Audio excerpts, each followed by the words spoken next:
அதெல்லாம் கிடையாது. காங்கிரஸாவது முறுக்குறாங்க சார், நாங்கள் வந்து கூட்டணிக்குள்ளே போவோம் வெளியே போவோம்னு.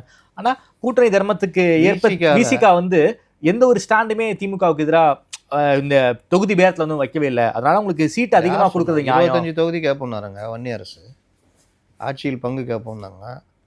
அப்பப்போ பேசிக்கிட்டு இருப்பாங்க. திருமாவளவன் தான் சரணாகதி ஆயிடுவார். என்ன பிரச்சனை, விசிகாவில் பாதி திமுகவில் இருக்குது. அதனால் அந்த பிரச்சனைலாம் இல்லை. 10 டபுள் டிஜிட் கேட்போன்றதுல எல்லா கூட்டணி கட்சியும் உறுதியாக இருக்குது. சிபிஐ சிபிஎம் அதை கொடுக்காம பண்ணுறதுல இவங்களும் உறுதியாக இருக்காங்க. ஓகே, ஏன்னா இவங்களுக்குள்ளேயே பிரச்சனை. இப்போ உதயநிதிக்கு ஒரு 30 தொகுதி கொடுத்துருக்காங்க. ஓ, இளைஞர் அன்னைக்கு இளைஞர் அன்னைக்கு 30 தொகுதி. அந்த 30 தொகுதியில் அவங்க கிளாஷ் ஆகும். ஏதாவது மினிஸ்ட்ரி தொகுதியில் போட்டாங்கன்னா இதாகும். ஓகே, கூட்டணி கட்சியில் கொடுக்குற தொகுதி, இல்லாட்டி சீனியர்கள் நிற்கிற தொகுதி, இந்த மாதிரி கிளாஷ் ஆகும்ல. சீனியருக்கு ஒரு குறிப்பிட்ட சில பேருக்கு சீட்டு கொடுக்க மாட்டோம், அவங்க காலம் வருவாங்கல்ல. இப்போ இந்த மாதிரி ஏகப்பட்ட முரண்கள். அந்த லிஸ்ட்டில் யார் யார் சார் இருக்காங்க? கட்டாயம் துரைமுருகன் இருக்காரு. பொன்முடி அப்படின்னு தெரியல. இப்போ இவர்கள் மறுபடியும் கொண்டு வரதை துணை பொதுச் செயலாளர் பதவி வேறு கொடுத்துருக்காங்க. சரி, யாருக்கு தான் ஜெயிக்க போகிறதில்ல. அப்புறம் என்ன, பெரும்பாலும் அடி வாங்குவாங்க.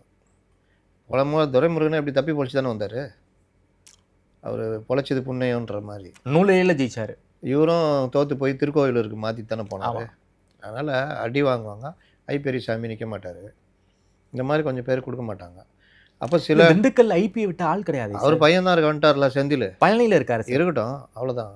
ஐபிக்கு உடம்பு சரியில்லை அதுன்னு ஏதாவது சொல்லி அவரும் ஒதுங்குற மாதிரி தான் இருக்கார். ஓகே. அதனால் இப்போ இவர்கள் அப்புறம் இந்த எலெக்ஷனை ஒட்டி இடி ரெய்டு மற்ற விஷயங்கள்லாம் வரும். அதில் டேமேஜ் ஆகுது, இதெல்லாம் இருக்குது. கட்சிக்குள்ளே இருக்கிற பிரச்சனைகள், கனிமொழி ஆட்களுக்கு இவ்வளோ, உதயநிதி ஆட்களுக்கு இவ்வளோ, மாப்பிள்ளை டீம் தான் தீர்மானிக்கிற டீம். அந்த பெண்ணு என்ன சொல்லுதோ சர்வேயில் அதுதான் வேட்பாளருக்கு இருக்குது. அப்போ என்ன தான் உதயநிதி 30 சீட்டுக்கு ஆளை போட்டாலும் பெண்ணு ரிஜெக்ட் பண்ணிச்சுன்னா அங்கே ஒரு தகராறு வரும். ஓகே.